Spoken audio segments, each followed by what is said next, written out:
अस्सलाम वालेकुम students. Chapter acid basis and salts में आज हमारा लेक्चर नंबर 3 है। Acidic substance, basic substance and amphoteric substance. इनके बारे में आज हमने डिटेल से डिस्कस करना है कि एसिडिक सब्सटेंस क्या होती हैं, बेसिक क्या होते हैं एंड एम्फोटेरिक सब्सटेंस क्या होते हैं। इनको स्टार्ट करते हैं जी। एसिडिक सब्सटेंस, सबसे पहले हमारे पास इनको हम क्या कहते हैं, इनको हम कैसे डिफाइन करेंगे। वो सब्सटेंस जिनको अगर हम वाटर में डिज़ोल्व करें, ऐसे सब्सटेंस जिनको अगर हम वाटर में डिज़ोल्व करें और वो एसिडिक सब्सटेंस प्रोड्यूस करें, एसिड प्रोड्यूस करें, उसको हम क्या कहेंगे, उसको हम कहेंगे एसिडिक सब्सटेंस। और ऐसे सब्सटेंस जिनको हम अगर वाटर में डिज़ोल्व करें और वो बेस प्रोड्यूस करें, बेसिक सब्सटेंस प्रोड्यूस करें, ऐसे सब्सटेंस को हम कहते हैं बेसिक सब्सटेंस। और एम्फोटेरिक सब्सटेंस वो सब्सटेंस होते हैं जो वाटर में सॉल्युबल ही नहीं होते। ये वाटर में क्या है, सॉल्युबल ही नहीं होते, बट ये एसिड के साथ भी रिएक्शन करते हैं और बेस के साथ भी क्या करते हैं, रिएक्शन करते हैं। तो चलिए इसको स्टार्ट करते हैं। Those substances when it is dissolved in water produces acidic substance, produces acid।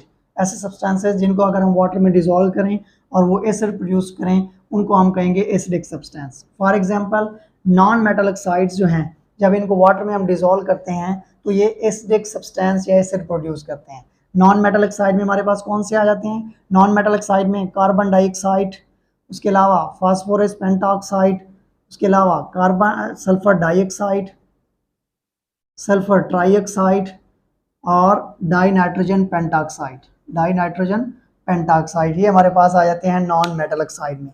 इनको हम चेक करते हैं कि वाकई ये एसिडिक सब्सटेंस प्रोड्यूस कर रहे हैं या नहीं कर रहे। तो कार्बन डाइऑक्साइड को मैं वाटर में डिसॉल्व करता हूँ फर्स्ट। जब इसको मैं वाटर में डिसॉल्व करता हूँ तो हमारे पास क्या प्रोड्यूस होता है, हमारे पास एसिडिक सब्सटेंस प्रोड्यूस होता है, एसिड प्रोड्यूस होता है जिसका नाम होता है कार्बोनिक एसिड। इसका नाम क्या होता है, H2CO3 कार्बोनिक एसिड। सेकंड ले लेते हैं। सेकंड हमारे पास क्या है, P2O5 फास्फोरस पेंटाऑक्साइड।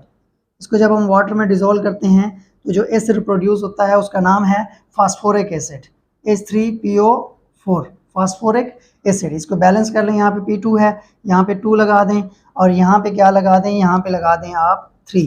तो ये हमारे पास क्या हो गई, इक्वेशन बैलेंस हो गई। ऑक्सीजन आइटम देख लेते हैं, 3 एंड प्लस 5 ये हमारे पास हो गया 8। तो यहाँ पे देखें 2 4 मल्टीप्लाई बाई 2 8 हमारे पास ऑक्सीजन आइटम हो गए, हमारी इक्वेशन बैलेंस है। और इसका नाम क्या है, फास्फोरिक एसिड। अब जब हमने इसको वाटर में डिसॉल्व किया तो phosphoric acid acidic substance produce हुआ है। थर्ड हमारे पास क्या है, थर्ड है सल्फर डाइऑक्साइड। सल्फर डाइऑक्साइड को जब मैं वाटर में डिसॉल्व करता हूँ तो जो सब्सटेंस प्रोड्यूस होता है उसका नाम होता है H2SO3, जिसको हम कहते हैं सल्फ्यूरस एसिड। सल्फ्यूरस एसिड ये भी हमारे पास क्या है, एसिडिक सब्सटेंस है।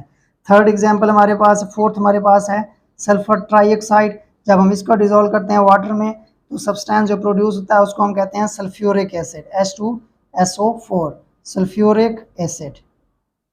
तो ये हमारे पास हो गई चंद एग्जाम्पल एसिडिक सब्सटेंस की। उसके बाद हमारे पास है बेसिक सब्सटेंस।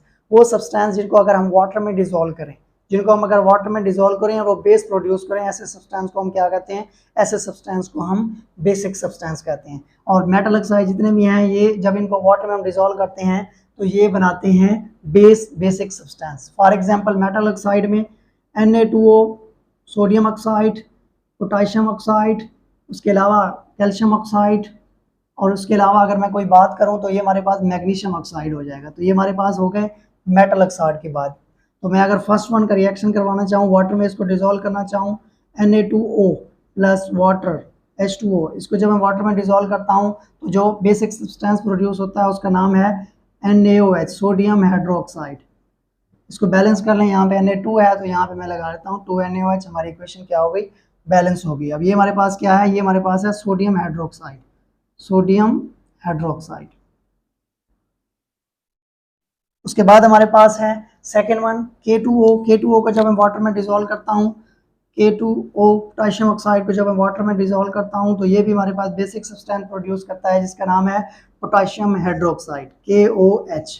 इसको बैलेंस कर लें, यहाँ पे K2 है तो यहाँ पे 2 लगा दें, आपकी इक्वेशन क्या हो गई, बैलेंस हो गई। थर्ड वन क्या है, थर्ड वन हमारे पास कैल्शियम ऑक्साइड है। कैल्शियम ऑक्साइड को जब वाटर में डिसॉल्व करूंगा तो जो सब्सटेंस प्रोड्यूस होगा उसको हम बेसिक सब्सटेंस कहेंगे और उसका नाम होगा कैल्शियम हाइड्रोक्साइड, कैल्शियम हाइड्रोक्साइड। हमारे पास इक्वेशन बैलेंस है। फोर्थ वन हमारे पास है मैग्नीशियम ऑक्साइड।